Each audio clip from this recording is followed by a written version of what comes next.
আশ্রয় চাওয়া বাংলাদেশি নাগরিকদের জন্য বড় রকমের দুঃসংবাদই দিয়েছে যুক্তরাজ্য সরকার। বাংলাদেশের সাথে ফার্স্ট ট্র্যাক রিটার্ন চুক্তির ফলে গত বছর বিভিন্ন শ্রেণীতে আবেদন করা 10,000-এরও বেশি বাংলাদেশির আবেদন বাতিল করে তাদের ফেরত পাঠাবে দেশটি। ব্রিটিশ গণমাধ্যম বলছে, গত বছর প্রায় 11,000 বাংলাদেশি বিভিন্ন ভিসা নিয়ে যুক্তরাজ্যে যান এবং আবেদন করেন আশ্রয়ের। যাচাই বাছাই শেষ হয়, এরপর 1,000-কে রেখে বাকিদের আবেদন বাতিল করে দেয় দেশটি। দ্য টেলিগ্রাফ তারা বলছে, মূলত ব্রিটেনে প্রবেশের পেছনের দরজা হিসেবে কাজে লাগানোর প্রয়াসে এসব ভিসা ব্যবহার করেছিলেন বাংলাদেশিরা। ঝুঁকিপূর্ণ অভিবাসন কমাতে দুই দেশের মধ্যেই এই চুক্তিটি হয়েছে।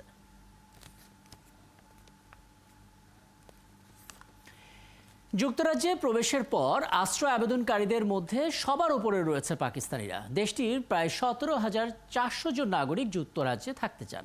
এর ঠিক পরের অবস্থানে বাংলাদেশের প্রায় 11,000 মানুষ আবেদন করেছিলেন, যেটা একটু আগে বলছিলাম। সেখান থেকে 1,000 বাদ হয়ে যায়, পরবর্তীতে 10,000 আসলে বাতিল হয়ে যায়, তাদেরকে দেশে ফিরিয়ে আনা হতে পারে যে কোনো মুহূর্তে বলা হচ্ছিল।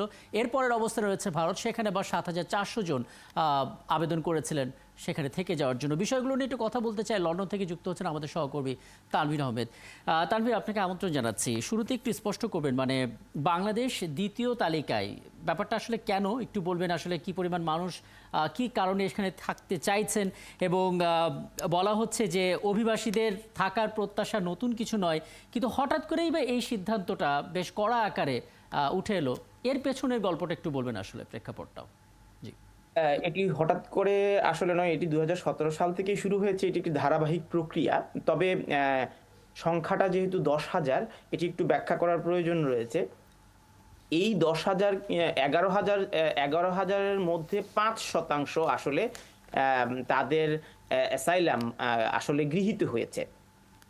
এই 11,000 কিন্তু অ্যাসাইলাম ক্লেইম করার আগে বিভিন্ন রুটে এই ব্রিটেনে প্রবেশ করেছিলেন। কেউ হয়তো ছাত্র হিসেবে এসেছেন, কেউ হয়তো কেয়ারার ভিসায় এসেছেন, কেউ হয়তো ভিজিটর হিসেবে অর্থাৎ ভ্রমণ ভিসায় বেড়াতে এসেছিলেন। তো তারা বিভিন্ন এই ভিসার রুটগুলো ব্যবহার করে এখানে আসবার পর তারা অ্যাসাইলাম আবেদন করেছেন। অর্থাৎ ব্রিটেনের অভিবাসন কর্তৃপক্ষ বলছে যে বাংলাদেশের সাথে একটি ফাস্ট ট্র্যাক রিটার্ন এগ্রিমেন্ট তারা করেছে। সম্প্রতি আপনি জানেন যে অ্যানি ম্যারিন ট্রাভেলিয়ান যে ঢাকা ভিজিট করেছেন, যিনি UK minister for Indo Pacific, তিনি প্রধানমন্ত্রী শেখ হাসিনার সাথে একটি বৈঠক করেছেন। তিনি এই বৈঠকটির পরপরই আমরা এই সিদ্ধান্তটির কথা জানতে পারলাম। এবং গতকালও একটি জয়েন্ট কমিটি, অর্থাৎ ইউকে এবং বাংলাদেশের একটি যৌথ বৈঠক হয়েছে বাংলাদেশ হাইকমিশন লন্ডনে। সেখানে এই সিদ্ধান্তগুলো গৃহীত হয়েছে। এই সিদ্ধান্তগুলোর মূল অর্থ হচ্ছে, যারা ব্যর্থ আশ্রয় প্রার্থী, আদৌ তিনি অর্থাৎ বাংলাদেশে রাজনৈতিকভাবে হয়রানির শিকার নন, তার জীবন সংকট নয়, এমন কোনো ব্যক্তি এই দেশে এসে অ্যাসাইলাম ক্লেইম করবে, অর্থাৎ আবেদন করবে, এটি যুক্তরাজ্য সরকার চায় না। এবং একটি সংঘবদ্ধ চক্র রয়েছে যারা আইনের ফাঁক গলিয়ে, অর্থাৎ অভিবাসন প্রক্রিয়ার এই লুপহোলগুলো, ফাঁক ফোকরগুলো ব্যবহার করে অভিবাসন আইনজীবীরা এ ধরনের ভিসা আবেদনে সহায়তা করে থাকেন। সে ধরনের সংঘবদ্ধ চক্রগুলোকে সতর্ক করেছে অভিবাসন কর্তৃপক্ষ। আরেকটি বিষয় হচ্ছে, অনেকেই আসছেন একটি নির্দিষ্ট ভিসার মেয়াদ নিয়ে, 3 মাস বা 6 মাস, অর্থাৎ পরিবারের কাউকে দেখতে আসছেন। তার ভিসার মেয়াদ শেষ হয়ে যাওয়ার পর তিনি এখানে অবৈধভাবে থাকছেন এবং একটা নির্দিষ্ট সময় যাওয়ার পর তিনি এখানে অর্থাৎ রাজনৈতিক আশ্রয় প্রত্যাশা করছেন। এই 10,000 কিন্তু তেমন একটি সংখ্যা। ওই যারা এটা স্পষ্ট করেছেন, এই জায়গাটা একটু স্পষ্ট করে দেবেন। যারা সত্যিকার অর্থেই নিরাপত্তাহীনতায় ভুগে যুক্তরাজ্যে আশ্রয় চেয়েছিলেন, যারা আশ্রয় পাওয়ার অধিকার রাখেন বা যাদের প্রয়োজন, তারা কি তালিকার মধ্যে থেকে কোনোভাবে বাদ হয়ে যেতে পারেন? সেক্ষেত্রে 10,000 যারা বাদ হয়ে যাবে, তারা কি আপিল করার সুযোগ পাবেন? না, এটি একটি আইনগত প্রক্রিয়া। যুক্তরাজ্য সরকার নতুন যেই ফাস্ট ট্র্যাক রিটার্ন এগ্রিমেন্টটি করেছে, এখানে হচ্ছে অ্যাসাইলাম আবেদন যদি তার গৃহীত না হয়, তাকে ফিরে যেতে হবে বাংলাদেশে। এবং এই সংখ্যাটা 10,000। এখন এটি একটি বড় ধরনের বার্তা যে কোনো রকমে যুক্তরাজ্যে প্রবেশ করে এসেই রাজনৈতিক আশ্রয় প্রত্যাশা করলেই এখন আর ব্রিটেন তাদেরকে আশ্রয় প্রশ্রয় দেবে না। আপনি দেখেছেন কিছুদিন আগে রুয়ান্ডা বিলটি পাস হয়েছে। অর্থাৎ নৌকাযোগে অর্থাৎ বোট দিয়ে ফ্রান্স সীমান্ত বা ডোভার সীমান্ত দিয়ে যারাই প্রবেশ করছেন তাদেরকে সরাসরি আর এখানে অ্যাসাইলাম হিসেবে রাজনৈতিক আশ্রয় দেওয়া হচ্ছে না, তাদেরকে রুয়ান্ডা পাঠিয়ে দেওয়া হবে, এরকম একটি বিল হাউস অফ কমন্সে সম্প্রতি পাশ হয়েছে। এই কারণে পৃথিবীর বিভিন্ন দেশ থেকে যারা এই স্বাভাবিক অভিবাসন আইনগুলোকে লঙ্ঘন করে এই রাজনৈতিক আশ্রয় প্রত্যাশা করবেন থেকে এখানে একটা নির্দিষ্ট সময় থেকে গিয়ে ওভারস্টেয়ার হয়ে ভিসা আবেদন করবেন, তাদেরকে সতর্ক করার জন্য এই বার্তাটি দেওয়া হয়েছে।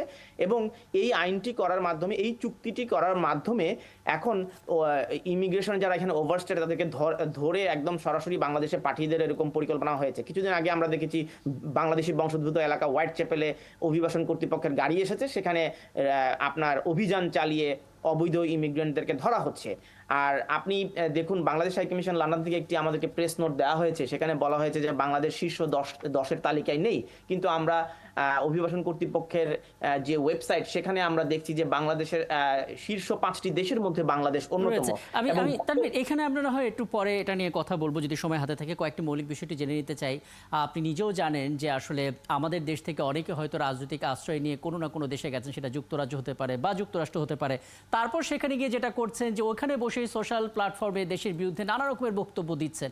তো যুক্তরাজ্যে যারা আসলে এই প্রক্রিয়ায় গিয়েছেন, এরকম নীতির মাধ্যমে তারা আসলে দেশে ফেরত আসবে কিনা, বা আমরা সেটা পারবো কিনা, বা আমরা এই চুক্তিটা করলাম তাদেরকে দেশে ফিরিয়ে আনার জন্য? আচ্ছা, এখন বিষয় হচ্ছে, আপনি খুব চমৎকার একটি পয়েন্ট মানে উল্লেখ করেছেন।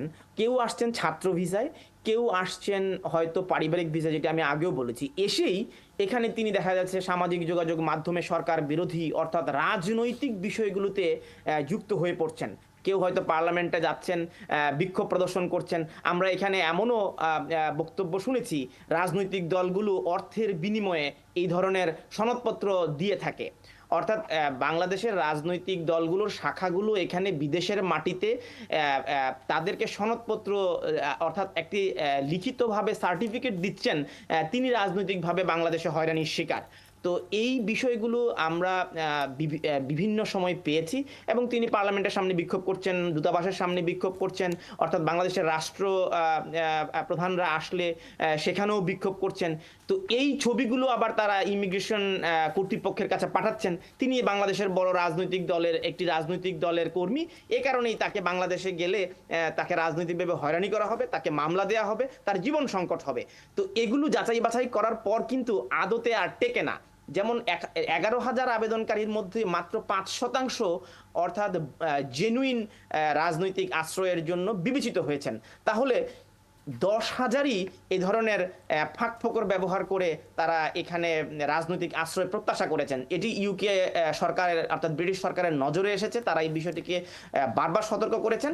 এই কারণেই এই ফাস্ট ট্র্যাক রিটার্ন এগ্রিমেন্টটি বাংলাদেশের সাথে হয়েছে, যে আমরা এটা আসলে শিরোনামে হলো আসলে অনেক চমৎকার করে বলছিলেন তার হাতে সময় থাকলে ওই ফাঁক ফোকরগুলো নিয়ে আলাদা করে আমরা আলাপ করতাম এবং মূল অংশটা আসলে আমরা বুঝতে পেরেছি। অনেক ধন্যবাদ আমাদেরকে সময়টা দেওয়ার জন্য।